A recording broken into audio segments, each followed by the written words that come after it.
A pesar de la existencia previa de métodos de contacto con el más allá parecidos a la Ouija, el origen de la misma se remonta a finales del siglo XIX. Por aquel entonces, el espiritismo estaba en auge. Teatros y salones se rendían ante supuestos medium capaces de contactar con el más allá y los seres fallecidos que los habitaban. En aquella época, la comunicación con los muertos era algo común.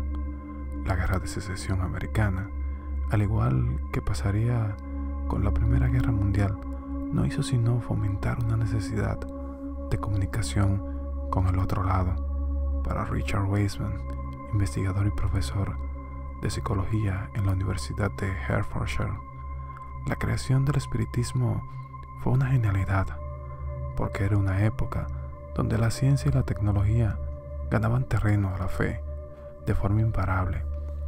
El espiritismo ofrecía pruebas de la vida después de la muerte, cumpliendo y haciendo patente la promesa de otras religiones.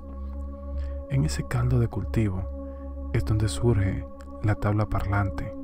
Hostigada por la necesidad de rapidez, el público no era capaz de comprender cómo podían comunicarse con sus semejantes mediante el teléfono, inventado en aquellos años, y sin embargo, el modo de contacto con los espíritus requería de tanta paciencia, ya que fuera para ver a un medium entrar en trance o para recibir mensajes mediante los golpes en la mesa parlante.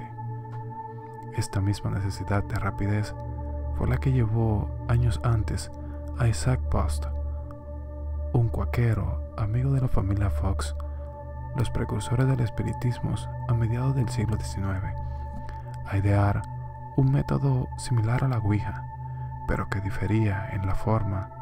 Junto a Margaretta a Fox, la hija mediana de la familia, experimentaron su nuevo sistema de comunicación. Escribieron las letras del alfabeto en trozos de papel.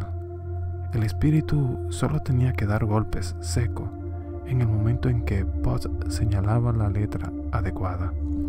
La comunicación fue un éxito y su mensaje no dejaba lugar a dudas.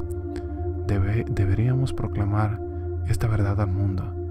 Estos son los albores de una nueva era. Sesiones de espiritismo con una mesa parlante procedentes de la Ouija. En el año 1886, Associated Press informa sobre un nuevo fenómeno espiritista que empieza a ganar fuerza en Ohio: el tablero que habla. Se trataba de un tablero con letras y números y un instrumento que actuaba como planchete para señalar las letras. Sin embargo, la Ouija como tal nace de la mano de un grupo de empresarios que supieron aprovechar un nicho comercial.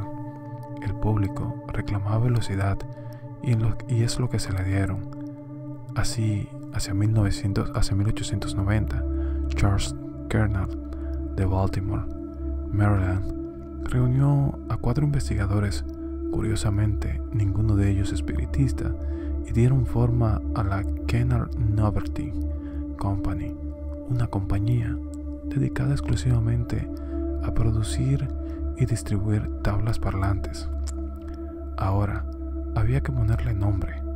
La creencia más extendida nos dice que la palabra Ouija se compone de palabras francesas, oui, sí en francés, y ja, sí en alemán.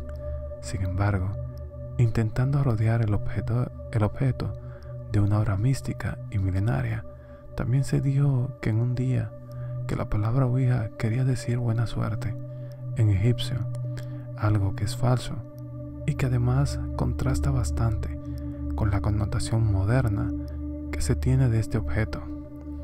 Una de las hipótesis más curiosas nos dice que para ponerle el nombre se consultó la propia tabla.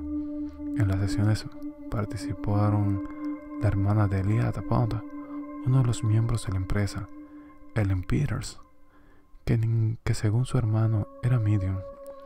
Parece ser que Peter llevaba un medallón con la fotografía de un fantasma o famoso novelista. Mary Louise Rem conocida también como oída. Así es posible que el nombre de este término como objeto haga referencia a esta obra a la que Peters admiraba. No quedaba ahí el protagonismo de Peters, ya que a la hora de solicitar la patente de la Ouija, el encargado de la oficina pidió una muestra de que funcionaba, solicitando que el tablero dijera su nombre, en teoría desconocido para Bond y su hermana.